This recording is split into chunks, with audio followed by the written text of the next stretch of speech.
What's up mga ka-lines? So, papakita ko sa inyo kung paano mag assemble ng oil controller, oil regulator controller. So, pininturahan ko po siya ng white, ng puti para makita nyo yung kung paano gumana tong ating oil regulator. So, ito mga ka-lines, meron akong ginagamit dito na hose to. Dito, lalagay ko lang to dito mga ka-lines to. No? Yan. So threaded po ito. Kapag sumikip na yan, wala nang kasingaw-singaw yan. Tapos dito mga ka-lines, dito ko nilalagay yung ating hose. Dito. So nilalagay yan. So ditanggal po ito. Tapos sa mga yung kay sir na may-ari nito, siya na po yung kasi ang problema nito mga ka-lines, yung hindi pantay yung lagayan. So dito tayo mag-adjust. Yan, papasok natin dito. Wala akong gawa ngayon mga ka-lines at nilagnat ako. Ngayon lang ako naka-recover. Ayan. So yan lang po yung ating adjustan. So nakalusot po yan dito. So pwede naman kung kahit dito ko ilagay, napalagay ko dito. Tapos ito yung higpitan lang, yung holder, pinaka holder to. So yung mga may ibang kasi yung iba kasi nasa yung sinushoot lang dito. Okay naman yun, kaso lang hindi matansa, hindi mo ma-perfect yung level ng langis kung anong gusto mong langis. So ngayon ikakabit natin dito. So ayan. Yan. So yan po yung yung pinaka up and down nya. Kung gusto mong babaan, yan. Pababa po yan. Yan o. So dito na po kayo mag-adjust kung saan yung pinaka low, saan yung pinaka high dito. Halimbawa ganyan. Ilagay nyo sa pinaka low kung alin yung langis na gusto nyo na apoy lang, maintain, ganyan lang. So i-adjust nyo yun dito, baba taas kung ano yung pinaka low doon level, kasi hindi naman kahit ilagay natin to dito na level doon, yung paglalagyan ng customer, baka sabihin ng customer ay hindi ayos ko, siya na mag-adjust. Kaya ito may adjuster po tayo dito. Halimbawa, luluwagan lang niya to. Yan po. Tapos, taas baba. Yan. Taas baba. Yan. Pag, halimbawa, makuha na yung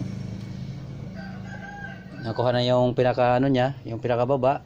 So, pwede na niyang, kung gusto niyang medyo marami-raming langis na, palakasan yung kanyang kalan, tataasan niya to.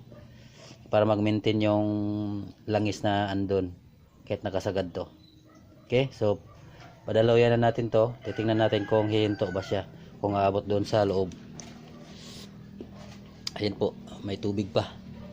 Hindi, langis pala yan. Napintura ko lang puti. So ayan po, lalagyan na natin. Tingnan natin kung titigil ba siya, kung titigil ba yung langis kung aabot na dito sa may nguso nito.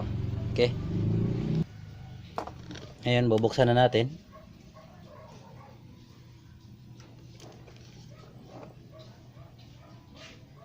Yan. Yan po, bukas na rin. So, humina na yung niya, kahit sagad yung niya, gripo natin. Humina na, pero pag binaba natin to, mawawala na yan. Ayan po. Ibig sabihin po, yung tulo na yan, yan na lang yung yan, wala na. Diba? Kasi umabot na yung na doon, level. Diba? Tapos titingnan natin dito. Yan, ayan na po na meron na siyang dyan. So ayan na yung niya. Tumulo na kasi doon sa loob, kaya nagbabawas siya. Dito, ayan kita ba? Ayan po, makikita yan dito. Yan. Ayan tumulo na sa loob. Ayan meron na sa loob. So kung tataasan pa natin, magkakarga na yan. Tasan natin para magkarga pa siya. So ayun, lumakas na po yung tulo niya. Kasi kung wala to, dire-diretso na yung ano niyan. Tasan pa natin. Natin kasi wala ko yung panghigop ng langis sa loob para makita natin yung supply nito kung gaano siya ka-epektibo. No?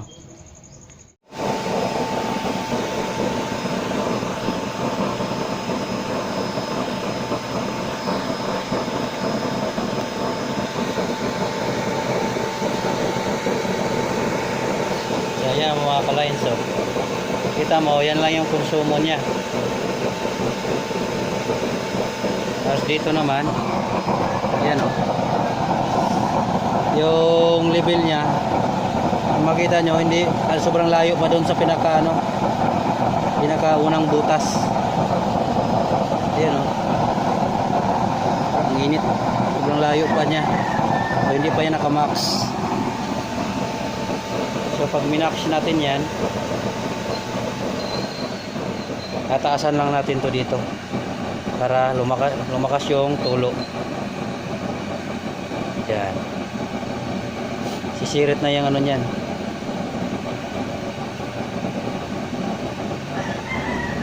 Yan, ayun o, bumilis na yung kuwan.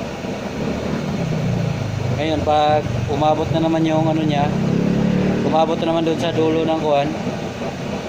Ito kasi mga ka-lines, itong valve natin, hindi mo pwedeng isagad ng bukas yan kasi medyo malaki yung butas natin dito sa ilalim. Pag nagkaroon ng hangin, bubulwak yan. Hindi naman, lumakas na uli oh. Ngayon, babaan mo siya para ano, kung doon mo hanggang mi-maintain, kusa na siyang hihinto, hihina siya. Kaya na mga ka-lines oh, umabot na yung langis dito sa dulo ng hose natin. So ang itutulo niya, yun lang kakainin ng apoy doon sa chamber. Kaya malabo talaga na maaapaw doon. Malabo na aapaw na doon sa may yung dati nating oil na regulator. Hindi na siya aapaw. Kasi pag once na umabot na dito yung langis, hihina na siya. Yung tulo niya, yun na yung kain ng apoy. Ayun. Maraming salamat po. Shout out sa lahat ng gumagawa ng kalan.